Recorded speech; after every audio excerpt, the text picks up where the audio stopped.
saindo da indecisão.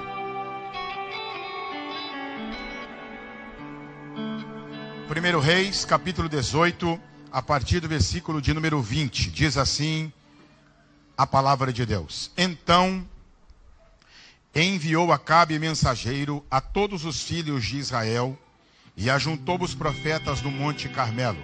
Então Elias se chegou a todo o povo e disse: até quando cocheareis entre dois pensamentos? Se o Senhor é Deus, segui-o. Se é Baal, segui-o. Porém o povo nada lhe respondeu. Então disse Elias ao povo: só eu fiquei dos profetas do Senhor, e os profetas de Baal são 450 homens. Deem-se-nos, pois, 2 novilhos. Escolham eles para si um dos novilhos, e dividindo-o em pedaços, o ponham sobre a lenha. Porém, não lhe metam fogo. Eu prepararei o outro novilho, e porei sobre a lenha, e não lhe meterei fogo. Então, invocai o nome de vosso Deus, e eu invocarei o nome do Senhor. E há de ser que o Deus que responder por fogo, este é que é Deus. E todo o povo respondeu e disse: é boa esta palavra.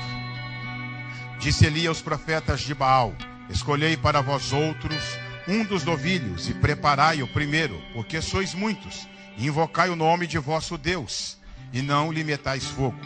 Tomaram o novilho que lhes fora dado, prepararam-no e invocaram o nome de Baal, desde a manhã até o meio-dia, dizendo: Baal, responde-nos. Porém, não havia uma voz que respondesse, e manquejando se movimentavam ao redor do altar que tinham feito. Ao meio-dia, Elias zombava deles, dizendo: clamai em altas vozes, porque ele é Deus. Pode ser que esteja meditando ou atendendo a necessidades, ou de viagem, ou a dormir, e despertará. E eles clamavam em altas vozes, e se retalhavam com facas e com lanceletas, segundo o seu costume, até derramarem sangue. Passado o meio-dia, profetizaram eles, até que a oferta de manjares se oferecesse. Porém, não houve voz, nem resposta, nem atenção alguma. Então Elias disse a todo o povo: chegai-vos a mim. E todo o povo se chegou a ele. Elias restaurou o altar do Senhor, que estava em ruínas. Tomou 12 pedras, segundo o número das tribos dos filhos de Jacó, a qual viera a palavra do Senhor, dizendo: Israel será o teu nome. Com aquelas pedras edificou o altar em nome do Senhor. Depois fez um rego em redor do altar, tão grande como para semear 2 medidas de sementes. Então armou a lenha, dividiu o novilho em pedaços, pô-lo sobre a lenha. E disse: enchei de água 4 cântaros, e derramai-a sobre o holocausto e sobre a lenha. Disse ainda: fazei-o segunda vez, e o fizeram. Disse mais: fazei-o terceira vez, e o fizeram terceira vez, de maneira que a água corria ao redor do altar. Ele encheu também de água o rego. No devido tempo, para se apresentar a oferta de manjares, aproximou-se o profeta Elias e disse: ó Senhor, Deus de Abraão, de Isaque e de Israel, fique hoje sabido que tu és Deus em Israel, e que eu sou teu servo, e que, segundo a tua palavra, fiz todas estas coisas. Responde-me, Senhor, responde-me, para que este povo saiba que tu, Senhor, és Deus, e que a ti fizeste retroceder o coração deles. Então caiu fogo do Senhor, e consumiu o holocausto, e a lenha, e as pedras, e a terra, e ainda lambeu a água que estava no rego. O que vendo todo o povo caiu de rosto em terra e disse: o Senhor é Deus, o Senhor é Deus. Disse-lhes Elias: lançai mão dos profetas de Baal, que nenhum deles escape. Lançaram mão deles, e Elias os fez descer ao ribeiro de Quizom, e ali os matou. Glória a Deus. Amados e queridos irmãos, o contexto social, político e religioso do povo de Deus no tempo de Elias, Acabe e Jezabel, era um contexto complicadíssimo, pois eles haviam se entregado à rebeldia, à idolatria, contrariando os princípios da palavra de Deus. E por essa razão, Deus trouxe um juízo sobre a nação. Ficaram aproximadamente 3 anos sem chover em Israel. Imagine um povo que precisa de água, pois eles viviam da agricultura, de plantar e colher. Então, a maior bênção, a maior dádiva, o maior presente que eles podiam receber ou esperavam receber era chuva. Então foi um período complicadíssimo, não só para Israel, também para o profeta Elias, embora em todo esse período o contexto revela que Elias foi alvo dos cuidados de Deus. Ficou lá no ribeiro, conhecido como o ribeiro de Querite, e lá no ribeiro, bebendo água do ribeiro, o Senhor enviava lá os corvos que levavam a ele comida de manhã e de tarde. Depois que o ribeiro secou-se, Deus deu uma ordem ao profeta Elias, dizendo que ele fosse a Sarepta, e lá o Senhor já havia ordenado uma viúva para sustentá-lo. E assim foi. Chegando lá, vocês conhecem a história, uma mulher viúva, pobre, tinha um pouco de azeite, um pouco de farinha em casa, estava procurando gravetos para fazer ali a última refeição, e depois de algum tempo não sabia como ela iria viver, ela e o seu filho.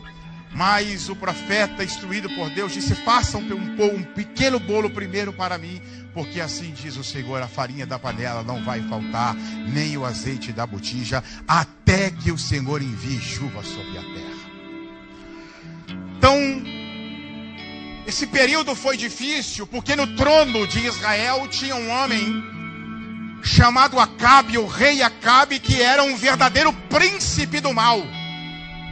Um homem entregue à maldade e à perversidade, casado com uma mulher chamada Jezabel, terrível, perversa, que dominava o seu marido. Embora Acabe fosse o rei, Jezabel é que ditava as ordens do império, do reino, e ela patrocinava com o dinheiro público, o dinheiro do palácio. Ela patrocinava os profetas de Baal e de Áxera com o dinheiro público que eles arrecadavam. Então era uma espécie de primeira dama da idolatria, do mal e da perversidade. E o povo de Deus foi influenciado por esse contexto. E se entregaram também à idolatria. Construíram altares, postes ídolos em Israel. Adoraram Baal, Balaíns. Se entregaram a tudo aquilo que desagradava o coração de Deus. Mas, aqui no capítulo 18 que lemos, chegara o tempo de Deus dar uma ordem ao profeta: Elias, levanta-se, rapaz, e se apresenta a Acabe. Ele ficou por um tempo escondido. Depois eu disse: agora você não vai mais se esconder. Eu te protegi, eu te escondi. Agora você vai se apresentar, vai falar com o rei Acabe, vai fazer um desafio, para que eu possa me revelar ao meu povo, para que eles entendam que eu sou o Deus verdadeiro de Israel. E após esse desafio, eu, Senhor, darei novamente chuva sobre a terra. E aqui é que começa o que eu quero dividir, compartilhar com vocês. Porque quando Elias declarou ao povo: se o Senhor é Deus, seguiu, e se Baal é Deus, seguiu, o texto diz que eles não responderam nada. Então havia ali em Israel uma grande indecisão. E nós não podemos generalizar isso, porque o próprio Deus disse a Elias: eu tenho 7.000 homens que não se prostraram diante de Baal. Então eles não estão no grupo dos indecisos. Eram homens escondidos, fiéis, que honravam a Deus. E entre eles estava o sucessor de Elias, o profeta Eliseu. Mas, quando a gente lê o texto, o que se percebe é que a maioria estava entregue à idolatria e à indecisão. Se o Senhor é Deus, seguiu. Se Baal é Deus, seguiu. Mas o povo não respondeu nada. A pergunta é: quais foram as razões, os motivos, as causas que levaram esse povo a não decidirem por Deus? Porque tem motivo, tem razão. Por que eles estavam indecisos entre Deus e Baal? Quais as razões? Quais os motivos? Por que eles não se posicionavam? Então eu quero dividir hoje com vocês 3 motivos, 3 razões, 3 causas que conduziram esse povo à indecisão. Primeira, eles consideravam a possibilidade de serem neutros no reino de Deus. Eles consideravam a possibilidade de serem neutros no reino de Deus. O que eu quero dizer com isso? Eles pensavam ser possível não decidir nem por Deus, nem por Baal, ficar em um estado de neutralidade. Mas eu tenho que dar uma notícia para vocês: não é possível estar em estado de neutralidade no reino de Deus. Não é possível. Não é possível. No reino de Deus não existe esse viés, esse aspecto, essa posição. Pastor, eu não sou nem de Deus nem do diabo, eu estou aqui no meio. Não existe. Não existe neutralidade. Porque a indecisão já te coloca de um lado. Eu vou contar aqui a vocês uma história. Um homem teve uma visão. E ele viu um muro. Muitas pessoas de um lado, Deus de um lado, Jesus de um lado, e do outro lado, Satanás e os seus demônios. Então tinha gente do lado de lá do muro, tinha gente do lado de cá do muro. Algumas pessoas aqui com Deus, outras pessoas do lado de lá com o diabo. E tinha muita gente em cima do muro. E o diabo que estava do outro lado, com os demônios, fazia todo esforço para pegar as pessoas que estavam desse lado, para levá-las para o outro lado.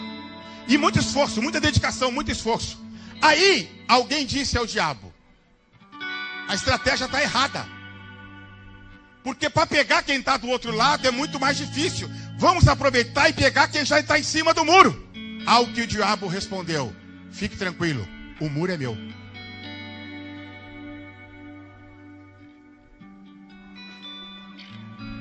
Ou seja, o muro pertence a Satanás. Quem decidiu não decidir, já escolheu um lado. Não tem outro caminho. Foi Jesus quem disse isso. Se você ler o Evangelho de Mateus, Jesus apresenta 2 caminhos. O caminho estreito, a porta estreita. O caminho largo e a porta larga. Jesus apresenta 2 fundamentos: casa sobre areia e casa sobre a rocha. Jesus apresenta 2 senhores, Mamon e ele. Não tem outra opção. Não tem outro caminho. Então, o estado de neutralidade não é possível no reino de Deus. Se você não ajunta com Cristo, você espalha. Se você não é a favor de Cristo, você é contra Ele. Ou você está na luz, ou você está nas trevas. Ou você está vivo, ou você está morto. Não tem meio salvo, meio condenado. Ou está salvo, ou está condenado. Ou está em Cristo, ou está fora de Cristo. Ou está no reino de Deus, ou está no reino das trevas. Diga glória a Deus. Vocês me convidaram. E esse povo aqui está pensando que é possível ter neutralidade. Ao não decidirem por Deus, eles já haviam decidido por Baal. É assim que funciona. Por quê, gente? Porque servir a Cristo é um chamado radical. Servir a Cristo é um chamado radical. O Evangelho é um chamado radical. Ou você vem para um lado, ou você pertence ao outro lado. E ponto final. Não tem outra saída, não tem outro caminho. Não tem como estabelecer um princípio de neutralidade.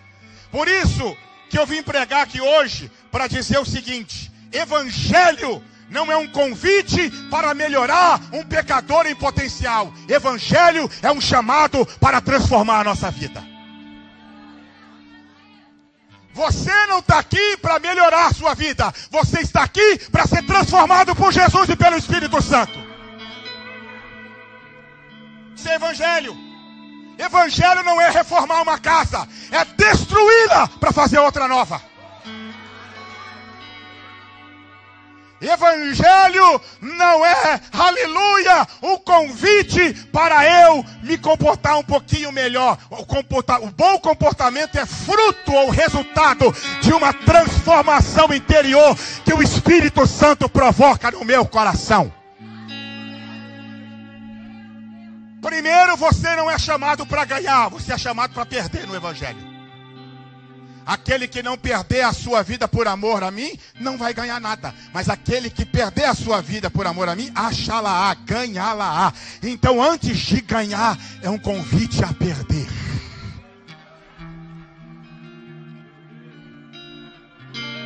É morrer. Se no teu evangelho não tem cruz, não tem renúncia, não tem decisão, você já escolheu um lado. Não é possível, pastor, eu estou entre Deus e o mundo. Não, você está no mundo. Você não está, porque o muro pertence a Satanás. Mas esta noite, assim como o povo de Israel foi alcançado pelo profeta de Deus Elias, como alvo do amor, da graça e da palavra de Deus, eu estou aqui para profetizar a palavra de Deus, que vai nos conduzir à confissão e ao arrependimento. E hoje nós vamos tomar um lado, e espero que seja o lado do eterno, do Deus vivo, do Cristo que morreu na cruz por nós, mas ao terceiro dia ele ressuscitou, e que um dia voltará para buscar a sua igreja. O lado do reino de Deus, do reino da luz, viver com ele, morrer para nós mesmos, para vivermos para a glória de Cristo. Glória a Deus. Adore ao Senhor. Glória a Deus. Eu gosto dessa frase do C.S. Lewis. Se você está à procura de uma religião que o deixe confortável, definitivamente eu não lhe aconselharei o cristianismo. Se você está à procura de uma religião que o deixe confortável, definitivamente eu não lhe aconselharei o cristianismo. O símbolo do cristianismo não é um sofá, é uma cruz. Vida cristã é vida crucificada. Vida cristã é vida crucificada. E vida crucificada é decidir viver para Jesus e com Jesus. Eu quero viver com Jesus, pastor. Vida crucificada. Eu quero ser um discípulo autêntico de Jesus. Vida crucificada. Eu quero viver para a glória de Deus. Vida crucificada. Por isso que lá em Lucas, quando ele fala sobre o planejamento, qual homem que vai construir uma torre não se assenta antes para fazer o cálculo, se ele tem o dinheiro para concluir a obra? Porque se ele não sentar para calcular, para planejar, ele vai ficar com a obra inacabada. E também diz o mesmo texto, qual rei que pretendendo sair à guerra, primeiro não se assenta para ver se ele tem soldados, se ele tem equipamento, se ele vai vencer a batalha, porque se ele não tiver a quantidade de soldados para vencer aquela batalha, ele vai enviar uma mensagem de paz e não vai entrar na guerra. Só que a gente recorta esse texto e aplica isso com a vida de planejamento familiar, planejamento financeiro. Os coach amam usar esse pedaço da Bíblia e é aplicável, mas você precisa continuar lendo o texto. Sabe o que está dentro o que diz o texto? O contexto, e o texto diz o seguinte: você quer ser meu discípulo? Se assenta antes para calcular o custo. Esse é o contexto. Assim como alguém que vai construir uma torre se assenta para calcular, você quer me seguir? Você quer ser meu discípulo? Você quer me servir? Você quer vir atrás de mim? Então você precisa se assentar e calcular o custo. Qual é o custo de seguir Jesus? Morrer para si mesmo e viver para a glória de Deus. Esse é o custo. custo. Então discipulado tem custo. Amar a Deus acima da sua família, acima da sua posição, acima do seu dinheiro, acima da sua empresa, acima do seu ministério, acima da sua reputação, tem um custo. Amar a Deus sobre todas as coisas tem o custo de crucificar a própria vida. Por isso que eu gosto da frase do Tom Stott: servir a Jesus ou seguir a Cristo não vai te custar muito, vai te custar tudo. Diga glória a Deus. Você está entendendo a mensagem? Não existe neutralidade do reino de Deus. Quando eles ficam em silêncio, se o Senhor é Deus, seguiu, se Baal é Deus, seguiu, o que está escrito aqui? E o povo não respondeu? Por que não responderam nada? Isso mostra, isso revela o coração deles. Não, a gente não decidiu ainda se a gente vai escolher a direita, a esquerda, ou Baal ou Deus. Mal eles sabiam que eles já tinham escolhido um lado, o lado de Baal. Porque ou eu estou na luz, ou eu estou nas trevas. Ou eu estou com Cristo, ou eu estou sem Cristo. Ou eu estou no Espírito, ou eu estou na carne. Ou eu fui achado por Jesus, ou eu estou perdido. Ou eu fui regenerado e vivificado, ou eu estou morto nos meus delitos e pecados. Ou eu estou salvo, ou eu estou condenado. Quando Jesus vier, quando ele romper nos céus, ele não vai pegar, tem a turma da direita, a da esquerda e tem a turma do meio. Não, ele vai dizer aos que estão à sua direita: vinde benditos de meu Pai, e possuam por herança o reino que vos está preparado desde a fundação do mundo. Mas dirá aos que estiverem à sua esquerda: apartai-vos de mim, que eu não os conheço, para o reino da condenação eterna. Ponto final. Acabou. Então, primeira razão, primeiro motivo, primeira causa que levou esse povo a não decidir por Deus, ou ao pensarem que podiam ficar no estado de neutralidade, era uma consciência entorpecida, equivocada pelo pecado. Porque não é possível estar em um estado de neutralidade. Você já escolheu um lado. Pode ser que você pense que não, pastor, eu não escolhi, eu estou em cima do muro. Mas hoje eu vim aqui pregar que o muro tem dono. Deus não é o dono do muro, Satanás é o dono do muro. E esse estado é o único estado da Bíblia, ou na Bíblia, que causa náusea em Deus. Náusea, ele diz: se você for quente, ok. Se você for frio, ok. Mas se for morno, eu estou a ponto de vomitar-te. Eu tenho náusea, eu tenho enjoo. Estado de indiferença causa náusea em Deus. Ele não diz: eu vomitei já você. Eu estou a ponto de vomitar-te. Há tempo, há saída, há oportunidade, há um tempo oportuno chamado hoje, para você se arrepender, confessar, voltar, refazer a sua história, a sua vida em Deus e em Cristo Jesus o Senhor. Glória a Deus. Glória a Deus. Beber água, já continua. Segundo, vou pregar pouco, tá, minha gente? Vocês chegaram do trabalho, estão cansados, já vou terminar, fique em paz. Segundo motivo ou razão que levou esse povo à indecisão: fizeram dos sinais a base da fé e não as escrituras. Fizeram dos sinais a base da fé e não as escrituras. O que eu quero dizer com isso? Devido à indecisão do povo, sua falta de fé e devoção ao Eterno, Elias convocou todo Israel a comparecer no Monte Carmelo. Naquele lugar confrontaria os profetas de Baal, sustentado por Jezabel. Os 450 profetas de Baal, mais os 400 profetas de Áxera, foram até o monte. Ali, 2 sacrifícios seriam apresentados: um pelos pagãos e outro pelo profeta do Senhor.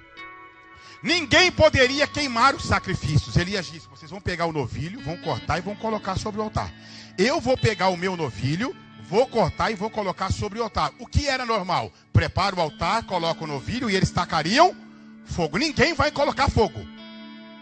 Dessa vez, o fogo terá que ser sobrenatural. Deus é que vai ter que acender. nós não vamos acender. O Deus verdadeiro vai responder e vai queimar o incenso, o holocausto. É ele que vai responder. Então fizeram um acordo. E os profetas de Baal lá. E ora, e busca, e clama, e fala. E Elias zombando deles. Fala mais alto, pode ser que ele esteja dormindo. Ele está atendendo a necessidade de alguém. Será que ele não está passeando? Fala mais alto. E nada. E eles clamavam. Eles faziam uma espécie de dança, de coreografia pagã. Está escrito aí que eles faziam danças. Está escrito que eles se cortavam, se retalhavam. E está escrito também que eles profetizaram. Aconteceu alguma coisa? Nada. Até o meio-dia, nada, nenhuma resposta, nenhum som, nenhum fogo, nenhuma labareda, nenhuma faísca, nada, nada. Aí o Elias vai lá, repara o altar, pega as 12 pedras, coloca. E Elias é um homem assim, na direção de Deus, ele foi desaforado, gente. Porque ele colocou o holocausto, as pedras, madeira, fez tudo o que fazia lá. Mas ele colocou água. Quantos anos estava sem chover? Fogo joga água. Vai, uma vez, 2 vezes, 3 vezes. Coloca água. Enche tudo de água. Ele clama. E Deus responde. Só que, aqui existe um detalhe. Quando Elias disse ao povo, nós vamos fazer esse tipo de desafio. E o Deus que responder com fogo, esse é o Deus verdadeiro. Qual foi a resposta do povo? Primeiro eles ficaram em... Aí eles disseram o quê? Boa é esta... Sabe o que boa é esta palavra? Por que eles não disseram para Elias? Não, senhor. A gente não precisa de sinal para quê no Deus verdadeiro. A gente já tem a palavra. Nós não queremos sinal. Deus é o Deus verdadeiro. A gente conhece Ele, nós queremos servir a Ele. Ele é o Deus de Abraão, o Deus de Isaac, Deus de Jacó. Ele é o Deus da aliança. A gente conhece a história. Ele tirou o nosso povo da terra do Egito. O nosso povo passou pelo deserto. Ele nos deu a terra prometida. Nós sabemos quem Ele é. Nós o conhecemos. Ele nos deu lei, preceitos, estatutos e mandamentos. Não. Eles disseram, boa é esta palavra. Ou seja, não importa se é Baal ou Deus. Quem fizer um sinal, a gente se rende. Irmão. Eu não sei se você está entendendo a profundidade do que eu estou falando aqui. Porque eles substituíram a escritura pelo sinal. Então vale mais o milagre do que a palavra. Vale mais o milagre do que a palavra. Então eles disseram, é boa essa palavra.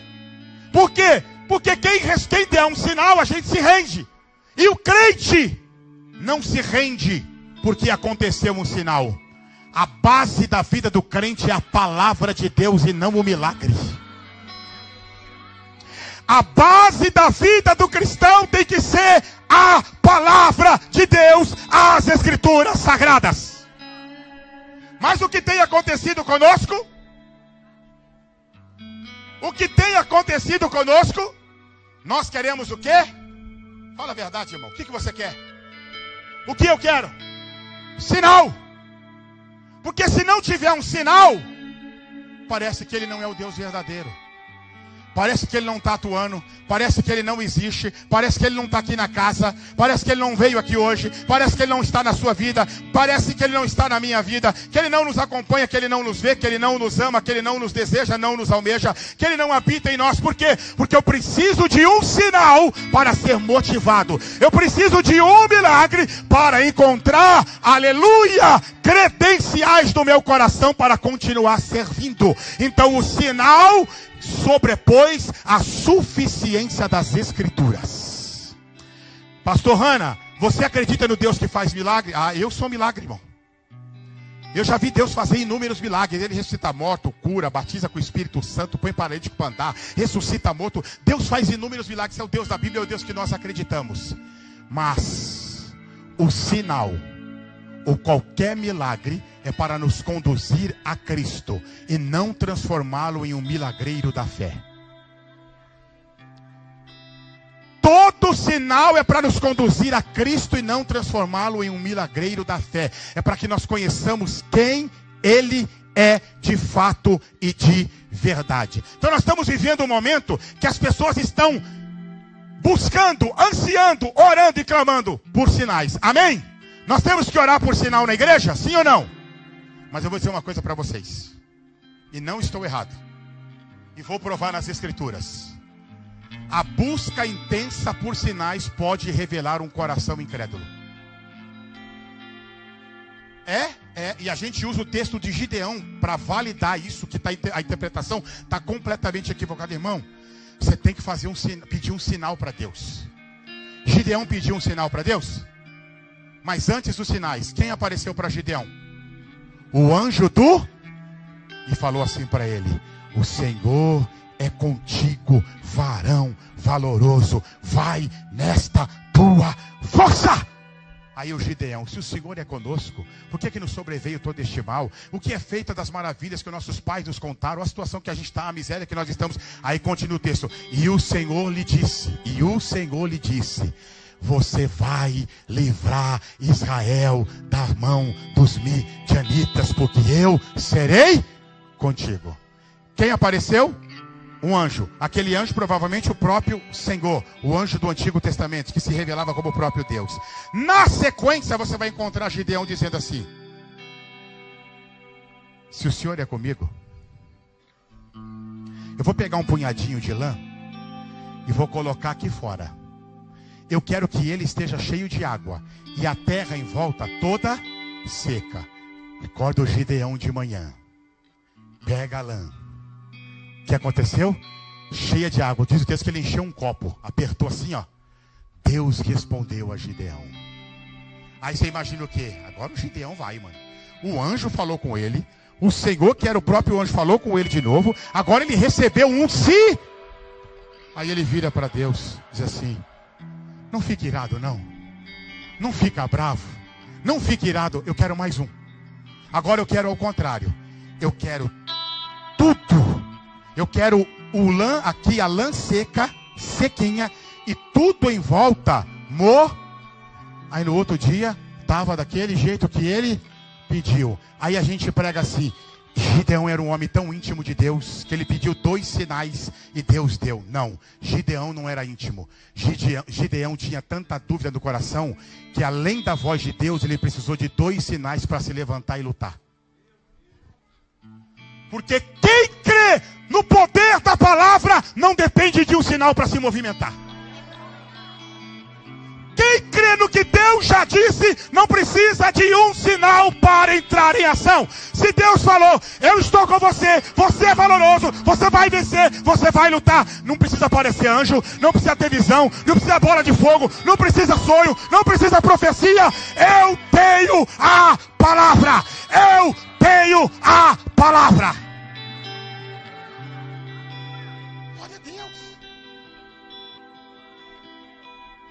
Está entendendo a mentalidade do que eu estou pregando aqui, irmãos? Só que nós estamos vivendo com essa mentalidade. A palavra não tem sido mais suficiente. Então o que a gente quer? Um sinal. Aí sabe qual que é a nossa consciência? Pastor, se eu ver um anjo, se eu vir um anjo aparecendo na minha frente, eu viro o mais crente da terra. Eu abro e fecho essa igreja todos os dias. O senhor vai me vir aqui de segunda a sexta pregando evangelho para toda a paciência. Você vai fazer isso, talvez no máximo por 15 dias. Porque depois você vai precisar de um outro sinal. Meu irmão, Deus está falando aqui essa noite.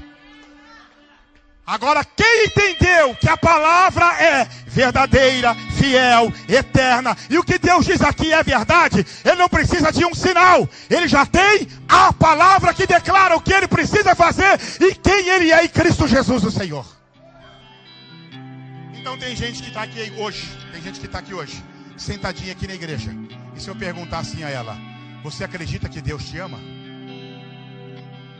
Sabe qual vai ser a resposta, pastor? Eu tenho dúvida do amor de Deus. Eu não sei se Deus me ama. Eu gostaria que ele falasse comigo dentro do meu quarto: ei, Roberto, meu filho amado, eu sou Jesus. Está entendendo? Eu estou aqui. Eu te amo.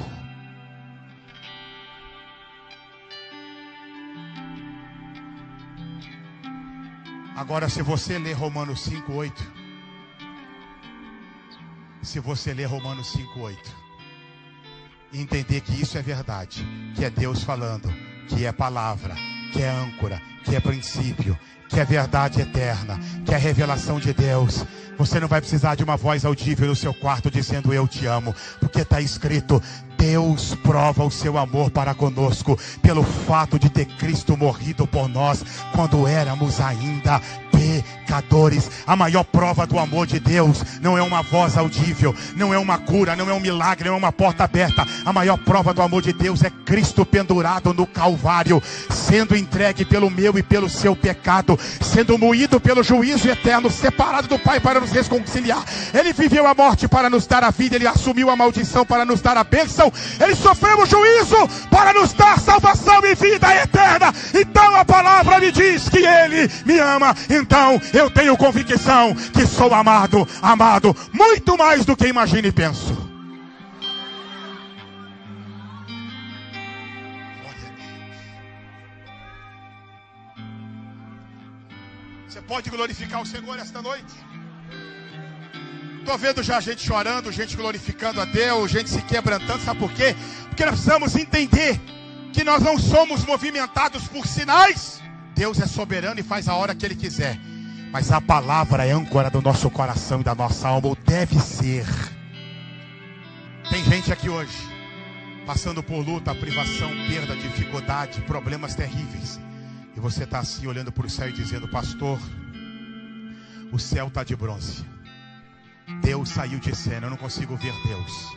Eu gostaria muito de que Deus levantasse um profeta aqui no meio da multidão, colocasse a mão na minha cabeça e dissesse: minha filha, eu tenho visto o que você tem passado e atravessado. Deus é poderoso para fazer isso? É. Deus pode fazer isso? Pode. Mas antes de que Ele faça isso, ou mesmo que Ele não faça isso, eu vou dizer uma coisa para você. Está escrito Mateus 28:20, minha filha, meu filho, estou convosco todos os dias até a consumação dos séculos.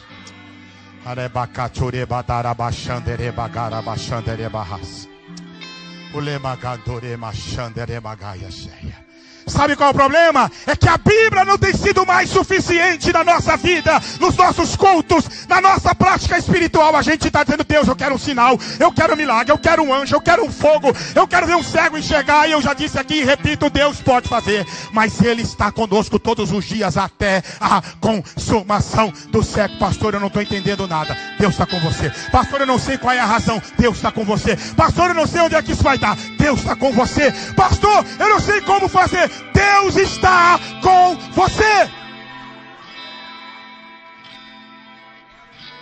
Não nos abandonará o guarda de Israel. Não vos abandonarei e não vos deixarei, diz o Senhor. Isso é uma promessa. Só que nós cremos o que está escrito? Não. Ó, vou dar mais um exemplo aqui. Você se sente filho de Deus? Sabe por que a maioria de nós não se sente filho de Deus?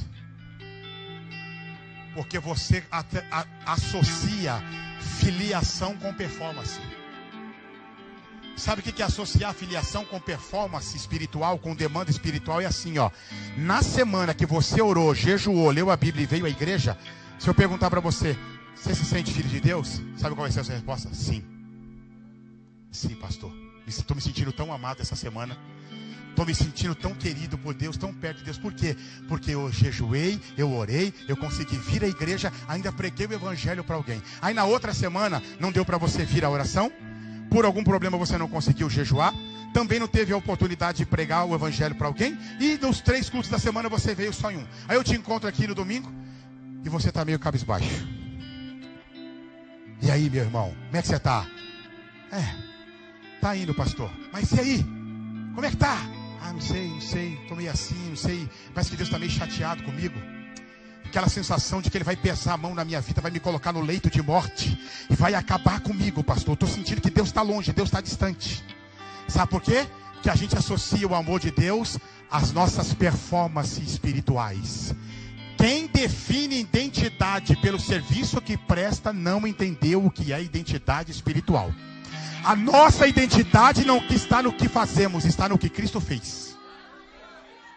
A nossa identidade não está no que fazemos, está no que Cristo fez. Então eu não sou filho pelo que faço, eu sou filho pelo que Ele, e pelo que Ele fez, eu me submeto ao que Ele fez, e logo eu sou chamado de filho de Deus. Então eu não preciso de um anjo aparecer. Hannah, você é filho de Deus. Está escrito. João 3:1, primeira epístola de João 3:1.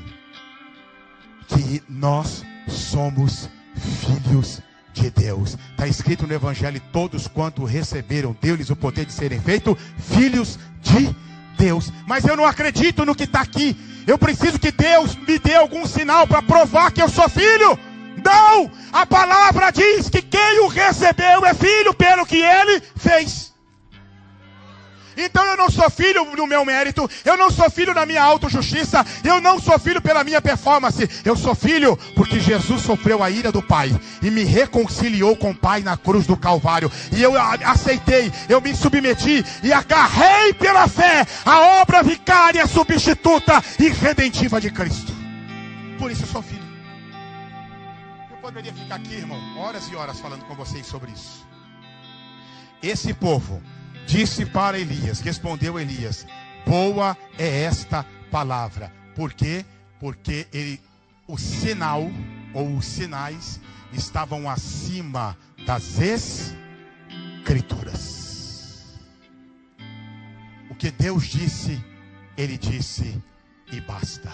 Porque todas as promessas de Deus temos neles o sim e o amém. Então se Deus falou, é ver. Então eu vou dizer uma coisa para você. Tome posse. É o linguajar do crente pentecostal, né? Toma posse. A gente fala, toma posse da vitória. Toma posse da bênção. Toma posse do milagre. Tome posse da porta aberta. Eu vou dizer uma coisa que dificilmente a gente ouve. Tome posse da palavra eterna. Tome posse da palavra eterna. Está escrito, foi Deus quem falou, é verdade, é escritura, ela não mente, ela vai se cumprir, ela tem se cumprido, é o princípio de Deus, estão aqui. Então o que está falado pelo próprio Deus. E em último lugar, para a gente ir embora para casa, glória a Deus. Terceiro motivo. Primeiro motivo, que eles estavam indecisos, consideravam ser possível o estado de neutralidade no reino de Deus. Segundo motivo, eles colocaram os sinais acima das Escrituras. E último motivo, eles queriam um Deus útil e não um Deus verdadeiro. Sabe por quê? Elias disse assim: o Deus que responder com fogo, esse nós vamos servir. Eles não queriam saber se ele era um Deus verdadeiro. Eles queriam saber se era um Deus útil. O que é um Deus útil? É um Deus que eu posso buscá-lo, invocá-lo, para que Ele responda-me, a fim de que eu tenha os meus desejos atendidos. Qual é o meu desejo? Eu quero água, eu quero chuva, eu quero prosperidade, eu quero carro, eu quero proteção. Não importa se Ele é verdadeiro ou não, eu quero um Deus útil. Então é uma relação utilitarista. Se me serve, se me satisfaz, eu quero esse Deus. Então é uma relação que eu invoco um Deus apenas útil e não um Deus verdadeiro. Irmão, isso aqui eu sei que às vezes parece que dá um nó na nossa mente, mas eu vou explicar para você. Quando eu falo sobre um Deus útil e um Deus verdadeiro, o que eu estou querendo dizer, o que eu estou querendo pregar, o que eu estou me referindo, o que eu estou querendo transmitir para vocês a partir da palavra de Deus, é que tem gente que vem à igreja ou que está na igreja porque diz assim: aqui é um lugar que eu me sinto bem. Então qual é o motivo de você estar aqui? Você se sente bem.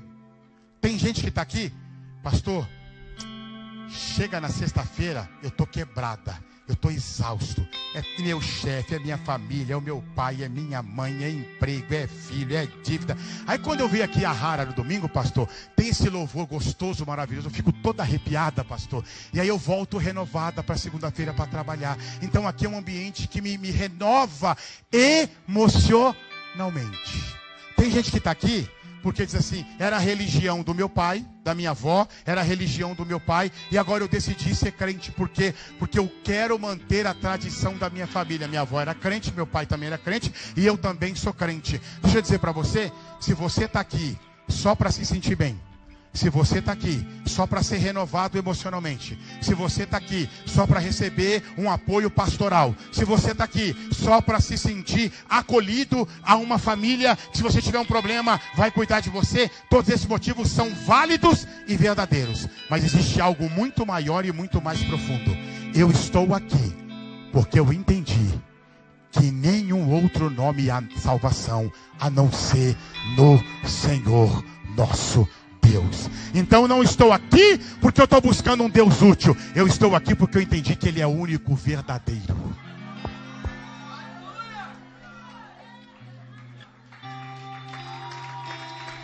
Se é para Jesus, faça mais forte.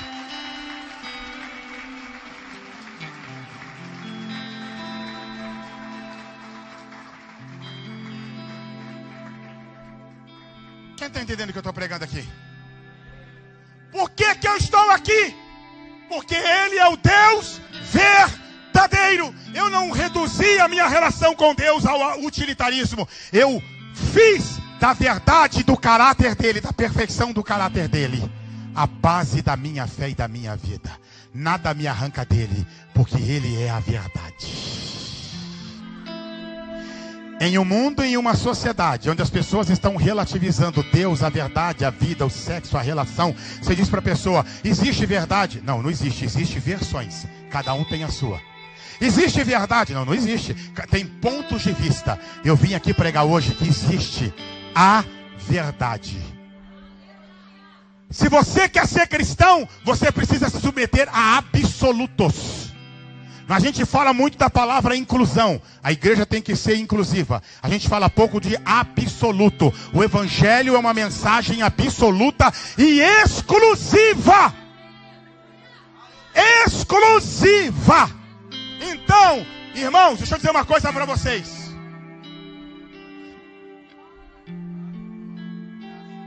Tem hora que você vai ficar sem respostas. Eu tenho um hino muito antigo de uma querida e amada irmã que diz assim: eu nunca vi um justo e um escolhido ficar sem resposta. Esse hino não tem referência bíblica. Andar com Deus às vezes é ficar sem resposta. É verdade. Jó teve resposta do seu sofrimento? Ele perguntou para Deus: por que o Senhor levou meus filhos? Por que eu estou doente? Por que eu perdi tudo? Por que as pessoas se afastaram de mim? Por que meus amigos me acusam? Por que as viúvas que eu ajudei? Por que os pobres que eu acolhi? Por que a justiça social que eu pratiquei? O que está acontecendo comigo? O céu não respondeu nada. Quando Deus decidiu responder, não foi para dar explicação. Deus respondeu fazendo pergunta: onde você estava quando eu criei a terra? Como é que se forma o trovão, os raios e as trovoadas? Jó, quem faz a relva nascer? Quem sustenta os animais? Quem sustenta o universo? Quem criou as estrelas, Jó? Onde é que você estava, Jó?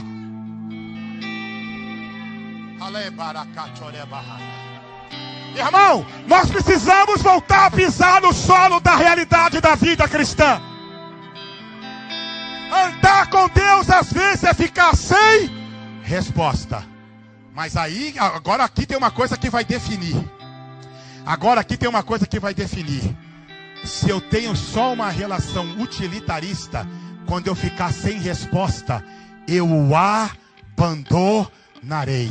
Mas se Ele é o Deus verdadeiro e único, exclusivo, absoluto, eterno e soberano, quando eu ficar sem resposta, sem entender o que está acontecendo, eu vou declarar o que Jó declarou: eu não sei o porquê eu perdi tudo. Eu não sei porque está acontecendo isso comigo. Eu não sei nem o que eu fiz, porque eu só fiz o bem às pessoas. Por que é que eu estou passando por isso? Mas em meio às dúvidas, às incertezas, à falta de resposta, Jó declarou: eu sei.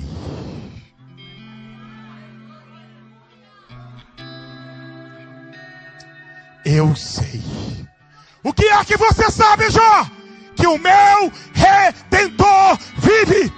Ele é real, Ele é soberano, Ele é verdadeiro e Ele é eterno.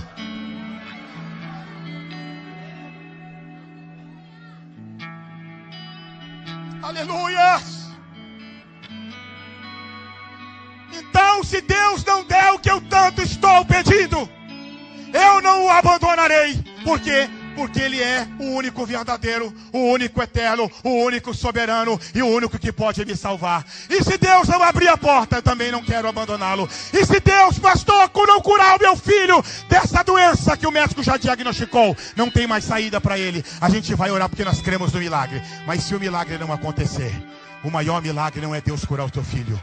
O maior milagre é você continuar dizendo: Ele é o meu Deus verdadeiro. Ele é o meu Deus. Ele é o meu Senhor. Ele é soberano. Ele é Pai sempre eterno. Ele é grande. Ele é bondoso. Ele é misericordioso. Ele é autoexistente.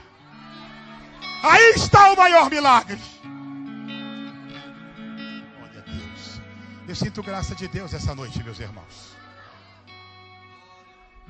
Deus está falando conosco de uma forma reflexiva. Então não reduza a sua relação com Deus a uma relação utilitarista. O consumidor busca satisfazer os desejos do seu coração. A multidão que seguia Jesus em João capítulo 6. Estou parando. Eles fizeram um esforço danado para encontrar Jesus. Sabia disso? Eles levantaram de madrugada.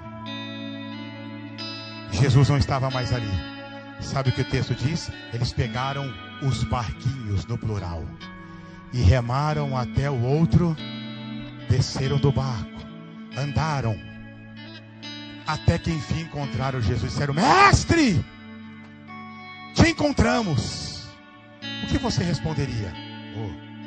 Levantaram de madrugada, entraram no barco, esforço, estão me procurando, interesse. Jesus, olhando para essas pessoas, disse: sabe por que vocês levantaram de madrugada? Sabe por que vocês fizeram o sacrifício de remar? Sabe por que vocês estão à minha procura? Não é por mim, é porque ontem vocês comeram pão e peixe. E quer mais uma coisa? Hoje eu não vou dar pão e peixe. Não tem milagre hoje. E começou a pregar uma mensagem que as pessoas precisavam comer e se alimentar dele, ao que eles levaram ao pé da letra. Jesus estava falando de se alimentar espiritualmente. E começaram a ir, porque era uma relação utilitarista. Eu quero pão e peixe. Não tem pão e peixe, eu vou embora. Aí ele vira para os discípulos e diz: e aí? Querem ir também? Quem não tem relação utilitarista responde a resposta de Pedro. Qual foi a resposta de Pedro, irmãos?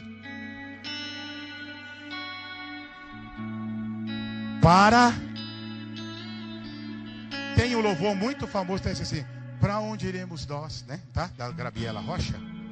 Esse louvor está fora da Bíblia. Não está escrito para onde iremos, porque onde é lugar. Está escrito para quem? Quem é pessoa. Lugar você pode ir para qualquer um, mas pessoa que pode salvar.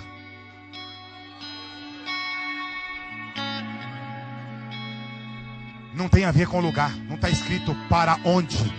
Pedro disse: para quem nós iremos? Para quem nós iremos? Se só tu tens palavra de vida eterna. Então é isso. Termina esse tópico dizendo que a base, olha por que a base é a verdade. João 14:6. Não, João 17:3. Que conheçam a ti como o único Deus verdadeiro. João 14:6. Jesus disse: eu sou o caminho, eu sou a verdade e eu sou a vida. João 13:6. E quando vier o Espírito da verdade. João 17:17. A tua palavra é a verdade. 1 Timóteo 3,15. A igreja é coluna e baluarte da verdade. Então o Pai é verdade, o Filho é verdade, o Espírito é verdade, a palavra é verdade e a igreja, coluna e baluarte da verdade. Então não é por utilitarismo, é porque Ele é o Deus verdadeiro.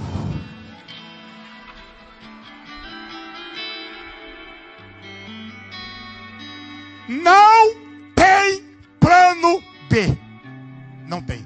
Só tem Ele. Fora dele, tudo é mentira. Tudo é pó. Tudo é passageiro. Tudo é transitório. Só nele a verdade e eternidade. Quem entendeu a voz de Deus? A conclusão. Deus enviou o profeta para falar com o povo, porque mesmo o povo estando nestas condições, Deus enviou um profeta. Deus fez um sinal. Deus enviou um profeta. Deus fez um sinal. Qual sinal? Mandou fogo. Na sequência, Deus mandou chuva. Sabe por quê? Apesar dos nossos pecados, das nossas falhas, dos nossos erros, dos nossos desvios, Ele é um Deus que insiste. Ele é um Deus que insiste e diz: ainda dá tempo. Ainda dá tempo. Tempo de quê? Arrependei-vos. Arrependei-vos. Arrependei-vos e arrependei-vos. Essa é a mensagem que termina o texto.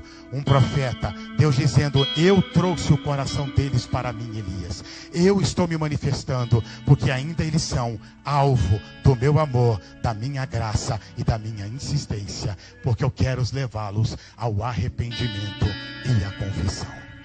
Se coloque de pé no seu lugar. Se você entendeu a palavra de Deus, eu quero que você glorifique ao Senhor esta noite.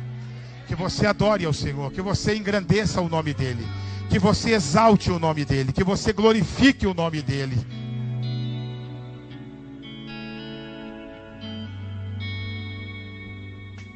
Pode adorar, irmão.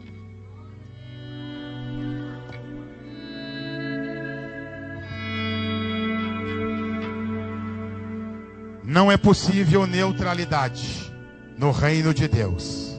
Não faça dos sinais a base da sua fé, e sim as Escrituras. Terceiro, não reduza Deus a uma relação utilitarista, mas entenda que Ele é o Deus verdadeiro.